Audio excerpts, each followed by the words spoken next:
So I think the biggest thing that shaped my identity, and this is such a history nerd answer, but it's been reading accounts of people who were the other at some point in history.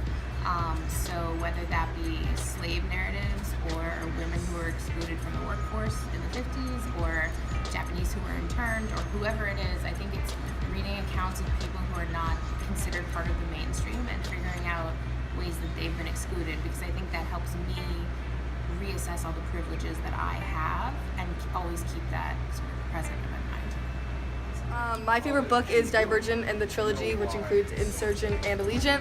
And this book helped shape my identity, my American identity, because it made me appreciate the society that I live in, because you see how messed up certain systems can get and how they can impact your life. And in America, we are free and can do what we want. And yeah. All right.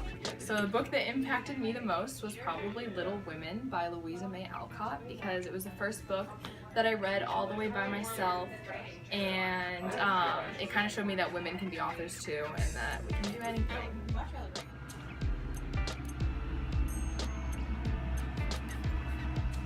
I would have to say that the book that has most shaped my identity is Where the Wild Things Are, because it's imaginative, it's about adventure, and like this photo, it's a little scary.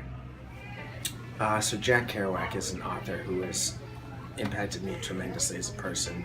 The first book of his I read was On the Road, and I read it my senior year of high school, actually in a history class, and I remember reading it, and it's all about the excitement of being on the road and adventure, and he really captures America great.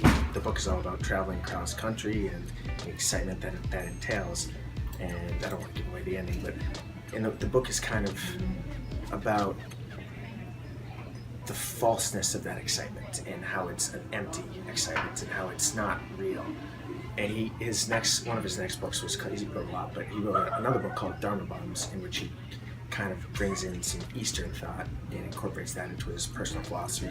He talks a lot about, he was a very heavy alcoholic at the time, but he talks a lot about how, moments were very fleeting and you couldn't really attach yourself to specific ideas and specific values, and when you did that, you were losing out on kind of the very present moment. And instead of, I think that to tie it into the central question, he would say, it's great to have certain values and beliefs, but when you attach yourself too much to certain ideas, you're losing the present moment and enjoying that present moment.